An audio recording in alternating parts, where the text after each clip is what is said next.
Won sendra ye be ka se mi se Prophet Owusu Bempah edi nanu ye anase wode pacho anase nuhu niema wo ye etia omampani John Dramani Mahama nemo no wo se enye ono a nemo chema Wontumi ene hye ne kutupa ene ma na edi eye John Dramani Mahama echisa na afei eye Wontumi di bedi ono ankasa sofo Owusu Bempah no eno hu se chema Wontumi wo ye nipa bonefo papa chema Wontumi se wudi na chi abebe opese wudru no Wontumi endruo na wonim se John Dramani Mahama wo ye nipa papa a obetumi abuga na man ama Ghanafo ye ho atona odi Wontumi achi ene wo keka nsem akese ne wo ho ne eni ho nyina wodi tia omampani John Dramani Mahama ye Owusu Bempah ene ka se wonim se evangelist Mama Pat or ye full supporter Emma eye NDC what some we say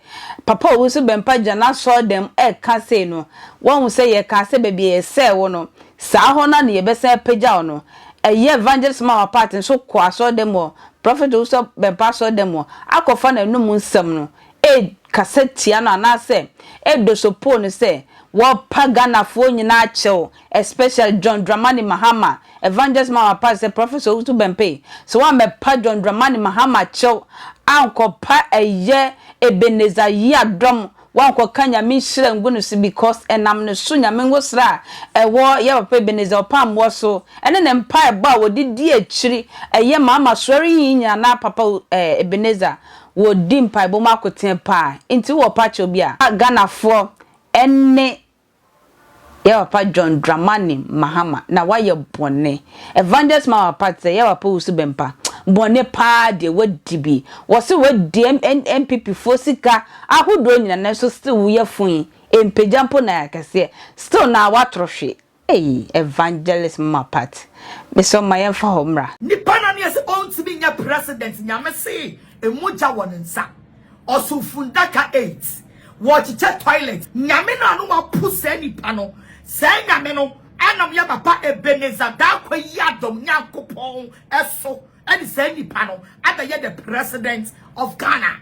And now those people need to come out and apologize to John Dramani Mahama, the president of Ghana, Republic of Ghana. They need to come out and apologize to the man.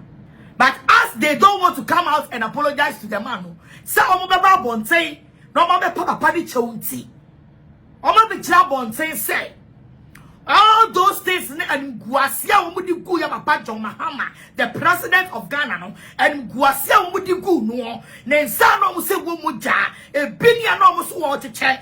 Today, sankrofo no, aba ka kire yan Ghana for say, enye nyankopon ne ka kire wo mu biem. Ghana, where are we going? Ghana, when are we going to open our eyes, open our mind, and shine our eyes? And now, nipa no, our beka che say, eye nyankopon, ene yi kire no, obompaye, ene nyame yi kire no, ene o ka kire Ghana for say, ene nyame na yi kire no, ene nyame na yi kire no, na mom ayahwanya, eye cha my Wontumi, ene kika sansem no, ene kire no. Was it ene nyame ene yi kire no, eye cha my Wontumi, eye cha my brother cha my Wontumi.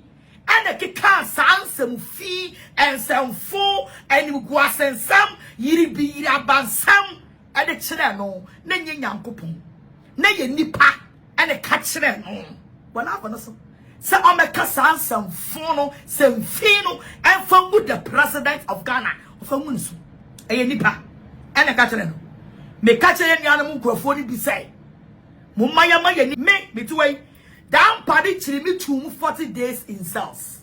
And no doesn't mean say I will hate down party. I will hate that doesn't mean say I will hate the IGP. I will never hate the IGP. Because whatever happened to me, no, if there is no instructions from the top of the above of the top one, if any instruction did not come from the top one, IGP Dampale cannot treat me like that. The way they treated me. Say any command be and instructions be and a course so allegedly and kapapano cannot so be use one power to treat a woman like me like that. That is why I always said I will force some people to respect the IGP of this land. Because ono and the IGP wakase empunu ene wama command to the police. He is the IGP of the police Ghana service. And Crawford did not to Tanguru. Why are they putting IGP down Prez? Say oyo mutamfo. Why are they requesting say that Ben and Bema IGP down Prez ako? What is your interest? If the NDC government will decide, say they will maintain IGP down Prez for their 4 years according to one, what is your problem? Why are you calling an accent? Say that Ben you the IGP, you be IGP down Prez. That Ben obeko. What is your interest? Because what you doing is kind about babesia fee, which the law does not give that chance. Say with the two and the kind and the marantie ebeko obabesia fee say uko boni tuo ne wakuno and manane makwine say me if I do that the law will deal with me. Why will shamino if you do that the law will deal with you, and nobody is above the law in this country.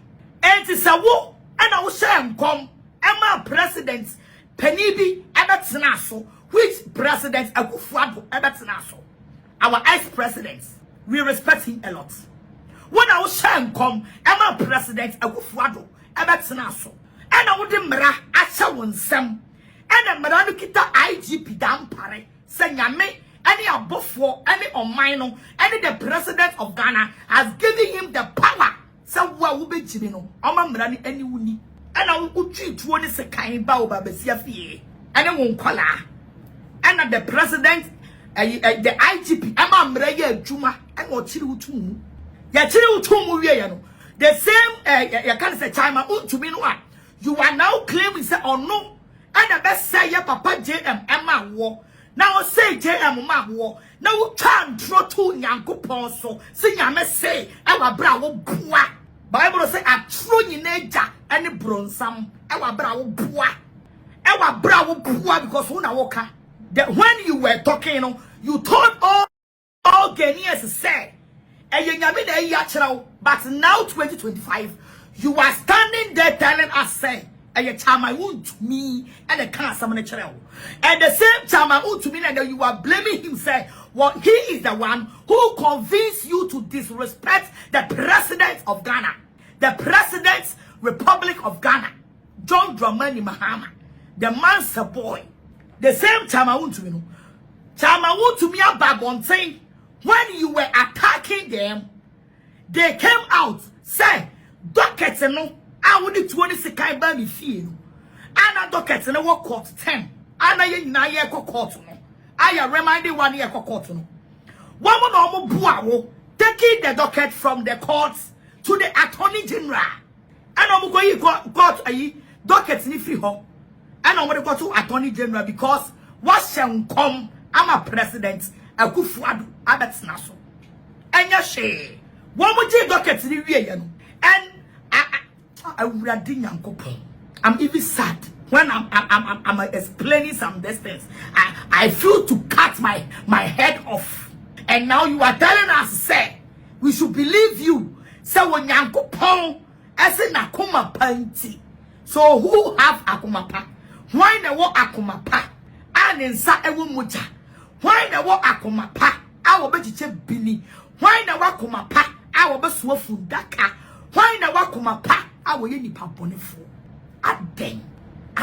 But that's say we trend message so be like Attention TV subscribe aba your channel no so na so WhatsApp punch bell no so me send ye di bibia to ma won so won sa be kan bi ahwe me that's say we trend makra.